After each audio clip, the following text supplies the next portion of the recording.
Hello there, and thanks for joining me. I'm Corel Painter Master Aaron Rutten, and in this video I'm going to critique a piece of digital artwork by one of my viewers. This is a painting of Michelangelo from the Ninja Turtles, drawn by Maxim Dyomin. I'm sorry if I mispronounced your last name there, Maxim.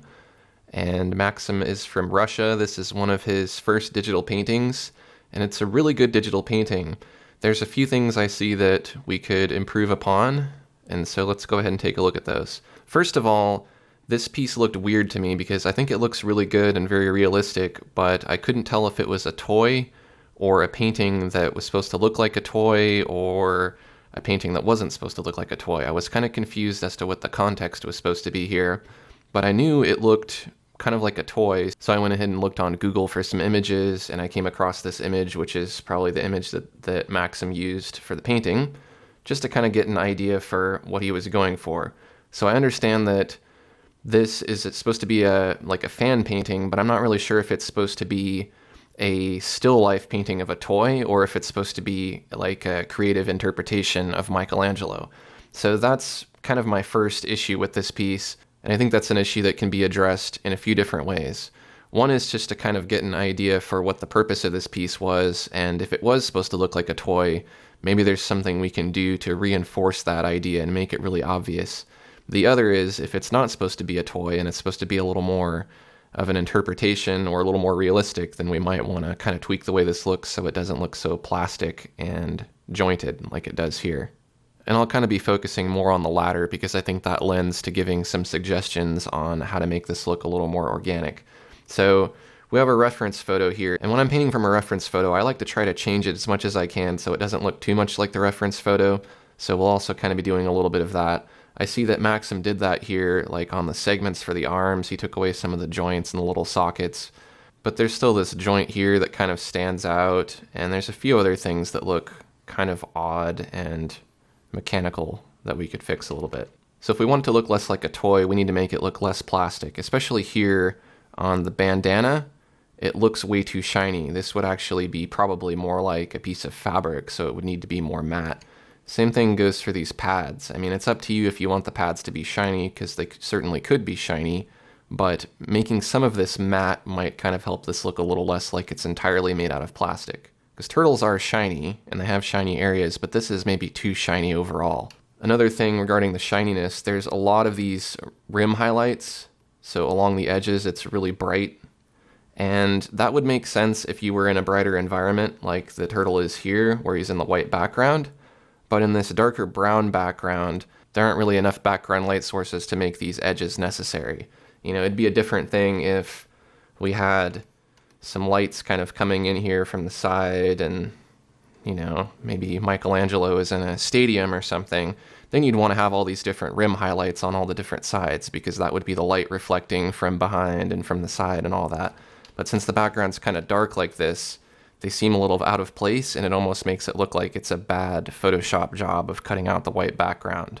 So as far as how to fix all this stuff, I don't have the layered document, so the way I'm going to go about doing things might be a little different. If you have the layered piece at home, then you could certainly go into all these layers, and it might make it a little bit easier to kind of clean this up. But since I can't do that, I'm just going to have to do it my way.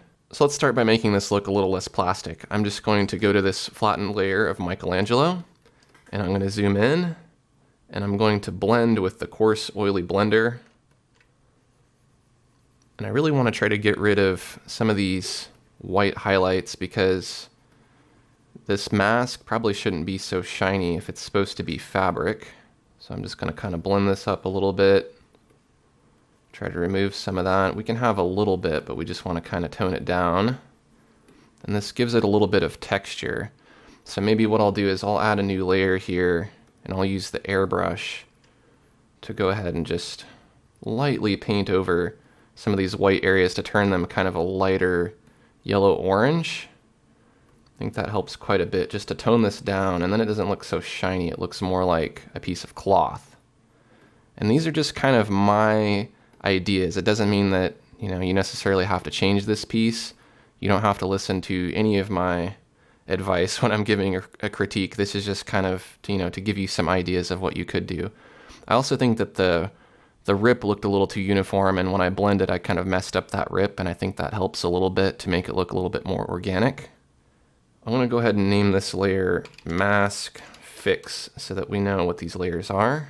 I'm going to create a new layer and I'm going to call this Mask Texture, and we can add a little bit of texture. Let's set the composite method to multiply. And since I don't really have the layers to work with here, assuming that the bandana was on its own layer, I'm going to go ahead and just use the lasso selection here to just very loosely select the bandana area. I don't have to get the whole thing, I just want to get most of it, like so. And then on this mask texture layer, I'm going to select kind of a darker orange, and I'm going to use the sponge to go in here and paint. I got a little bit on the eyes, so I'm going to switch to the eraser. Clean up the eyes. We don't want the eyes to look textured. And then I can deselect that selection with Control D, and I can go ahead and reduce the opacity of that layer. So now that looks a little bit more like fabric, to me at least. And we could apply that same principle to the turtle as well. I could create a new layer, and I could call this Turtle Skin. I can set the composite method to multiply, and I could use the sponge, or I could even use the chalk. If I'm going to use the chalk, I can choose from a number of paper textures here. Maybe we'll just scroll down here and we'll choose something like the organismal paper texture called Bumpy Elephant Skin. And we can select kind of a darkish green color like this. Paint in here. You might remember from the movie they had kind of a mottled pattern on their skin, and you know, this is certainly optional. You don't have to do this, but this does help it look less plastic and more organic when you do something like this. So I'm just kind of painting that in carefully here and there. And again, it's okay if the skin is pretty shiny, because they are pretty shiny, but it looks too plastic, so we're going to want to do a little bit of work on that to make it look still shiny, but just not as plastic.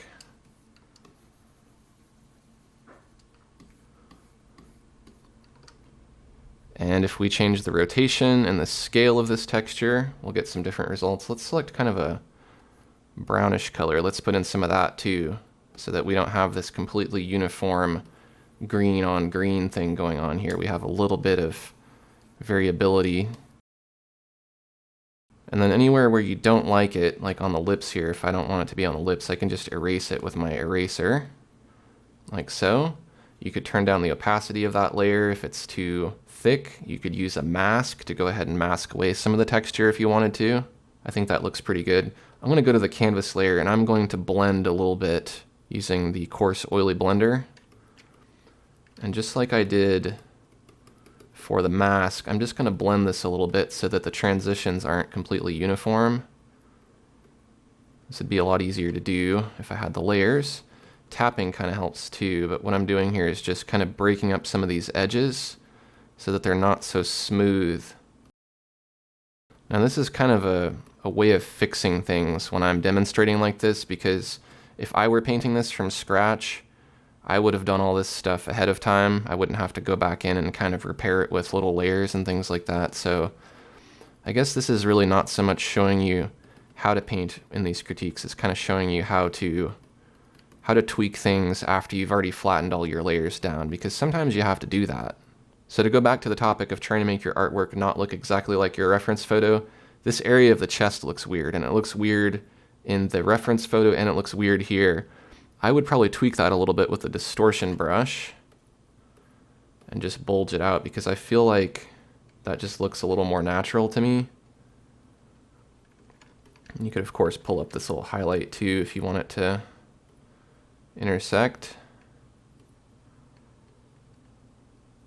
Some of these edges are kind of jagged if we zoom into them, and we could smooth those out with the pinch brush. Just paint over that edge. Be careful not to paint over anything that you don't want to pinch, so you may need to adjust your brush size. That's one way to kind of clean up stuff like that. You could do that along your edges too here where they're a little soft, but I won't worry about that yet. So you can kind of see the effect that that blending had, and I'm not going to do that to the whole piece, but you can just see kind of what I'm going for. But you'd want to do that here and there and everywhere just to kind of blend it up. Like I'll do it here on the leg, because this is one of those areas where I feel it could be broken up just a little bit so it doesn't look so much like the reference photo.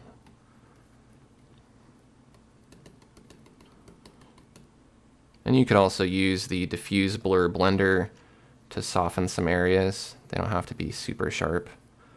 Something like that blends it in. It makes it look a little more like paint. It still looks turtley and veiny and, you know, stuff like that. It just doesn't look so shiny and plasticky. I'm just making up words here today. Let's go to this joint on the arm. I think this is an area where you could use the diffuse blur to get rid of that seam. I would kind of blend that up too, like so. Let's jump on over to the eyes. I see an area we could fix on the eyes, so I'm going to create a new layer. Let's call this eyes fix. The eyes look kind of flat. They're kind of a blank stare. They look good, you know. I like how shiny they look, but they need a little bit more detail because the eyes are kind of three-dimensional. They bulge out. So what we're going to need is we're going to need a little bit of shadow. So I'm going to set my composite method to multiply and use the airbrush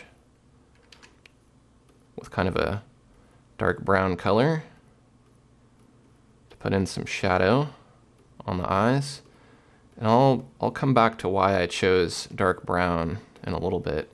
I might even kind of imply the eye sockets here by putting some on the mask itself, and then it kind of sinks in. Anywhere where you overpaint, you can always go to your eraser and you can erase that, so then my highlights come back on my eyes. Same thing with the iris. You probably do want the iris to be a little bit darker, so there's a bit of a shadow there. I think that helps the eyes quite a bit. Let's add a new layer. Let's call this shadows body. We'll set that to multiply. You'll notice that anytime I'm adding shadows, I'm choosing multiply for the composite method. I'm going to choose kind of a dark bluish green color, and I think that there's a lot of areas that could use some more shadows because the toy is really well lit, you know, because it's a toy. But if we want Michelangelo to look like he's kind of in a realistic environment, you know, somewhere in the city at night, we want to add a little bit more shadows to his body. It's up to you to decide where you want to add those, but they would be, you know, probably anywhere where something overlaps something else. So a little bit there for the face. Maybe you'd want some for the pads, like so, or for the nunchucks.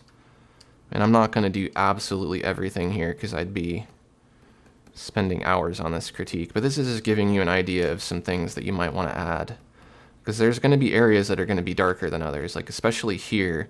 If your light source is kind of coming from the top, this is an area that's not going to get a whole lot of light, so it needs to be pretty dark. You know, it might even almost just fade in to the hole there rather than standing out too much. I'm being a little sloppy about this when I'm painting. You know, you would of course want to do this probably a bit cleaner. If you overpainted on some of the edges, you could of course use your eraser to clean it up. That's something, you know, kind of like this, more or less. Gives it a little bit more dimension. And then overall, we would probably want to do we'll just call it shadow overall. I don't know what to name these layers. I'm going to set this to multiply. And then overall, you want there to be a sense of shading. So we don't have a very clear light source here. This might be flash from a camera. So it might be kind of a frontal lighting system. But if we wanted to kind of maybe establish that there's one side that's more well lit than the other, we could use a big brush. And this would be better to do on a layered piece because then you don't have to worry about painting on the background, but in this case I think it's okay. We can give this a little bit of darkness. We'll need to move that layer above all of our other adjustments that we made. We'd want to kind of darken one side more than the other. So don't be as sloppy as me here, but follow these principles. So now I can turn down the opacity of that layer a little bit. And if we do a before and after, you can see it's giving it a little more three-dimensionality by not having the lighting so completely even. We can further enhance that by creating another layer. We can call this lighting shadows. And of course, we will want that to be multiply. And we could add just kind of a overall environment shadow kind of thing like this, and then reduce the opacity.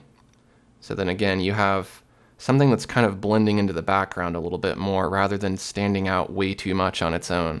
Before, it looked kind of like Michelangelo is, you know, he was painted and he looks really good, but he stands out on the background way too much. It kind of looks like you cut him out and then pasted him on there. When you do something like this, he starts to fit in more.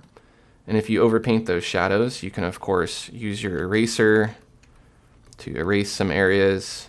If I want to bring the highlights back in, I can do that. So I think that's starting to look pretty good. I meant to get to this earlier, but I noticed there's an accidental line in the background here that you might not have noticed because it's kind of faint. So the way that you could fix that is you could just go to that background layer and you could use the diffuse blur just to blend that out. Now, since I don't have the layered document, I have to be very careful not to blend anything else, but generally, if your line is faint like this, you can just blend it out and then it'll go away, or at least be less noticeable. So that helps a little bit. Let's return to the environment in the background, because right now we kind of have a very consistent color wash or tone to the piece. So I'm going to add a layer that's called tone. I'm going to set it to an overlay composite method. And let's add in some colors, because I like this brown and green color scheme, but we want to add a little bit of flavor of a color that you wouldn't really expect to see here. And that's going to help this to look more realistic. So we could choose like a complementary color, maybe something like this. And then we can fill. And then we'll want to go ahead and save a copy of our artwork, because I'm going to be using a mask. So I'm going to save a copy just in case this crashes. And on that tone layer, I'll add a new layer mask. I'll select black, and I'll select the airbrush. And I will just paint away some of that, but not all of it, so that there's a little bit of flavor here and there. Zoom out a little bit and you can see that better. Now you could continue adding layers of flavor. I could add another layer, call it tone 2, make it that same overlay composite method. You could also experiment with other composite methods. We could use fill to fill that with blue, add another mask, select black, use the airbrush to mask away some of that. And then now we're getting this nice realistic color effect. We can turn down the opacity of these layers too if they're too intense. And now we don't have all the same color going on. It looks like there's an environment here. You know, maybe Michelangelo's in the city or something, and there's lights from the moon or from buildings or from neon signs or something like that. Now this is an area where we can start to add some rim highlights. So I want to call this rim highlights. And you have some of those here. I already talked about them a little bit. But now we can really start to make those stand out, because since we have some other colors going on in the background, we can go ahead and put in some here on the edge to make this pop out. And I'm using the color that's in this general area. So for instance, I could put a little bit on the bicep here, and on the shell, on the side of the face. You could reflect a lot of it if you wanted to try to help the turtle look a little more shiny. You could do some on the nunchucks, especially on the chains, because the chains are very reflective. What we're doing here is we're essentially just reflecting the environment color in the figure itself, because even if it's something like a piece of fabric or a shiny turtle skin, it's going to reflect some amount of the environment.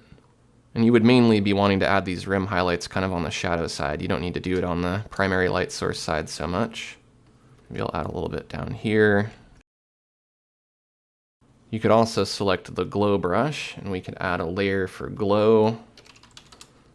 And we could set that to screen. And then we could add in some little glows here on the nunchucks to make those look very shiny. You would want to do that mainly in the highlighted area. So maybe this nunchuck chain is getting a lot of light, whereas this one's kind of more in the shadows. And on the topic of the nunchucks, they look not so much like wood, they look kind of like sausages. And this makes me think of Teenage Mutant Ninja Turtles 2 in the opening scene where they're fighting the bad guys in the mall, and Michelangelo gets knocked into that hot dog stand, and then he comes out with his sausages and starts chucking with them. Looks kind of like he's holding a couple sausages here. So we'll want to make those look a little more like wood, if that's the texture we want. So I'm going to go to that layer, and I'm going to blend with the coarse, oily blender. And I'm going to use a different paper texture. Let's try maybe the polypay wool texture because that gives you some nice streaks. And you can paint kind of along the edge or along the grain of the nunchuck. Sometimes that helps. And I think we may need to add a little bit of texture here to kind of make that work. So let's do that. Let's go to the chalk brush. Let's pick kind of a darker color and let's put in some little dark areas like this, kind of like we did on the turtle skin. Maybe we'll make it a little bit lighter in a couple areas too. Let's reduce the scale of that. We can make some smaller little dots and things. These will be the grain. And then when we use the coarse oily blender and we kind of blend along that grain of this, that'll help it kind of look like wood and less like a sausage. You could even use the sponge and put in a little bit of sponge texture over it too. And then blend that with the coarse oily blender just to give it some more sense of wood grain.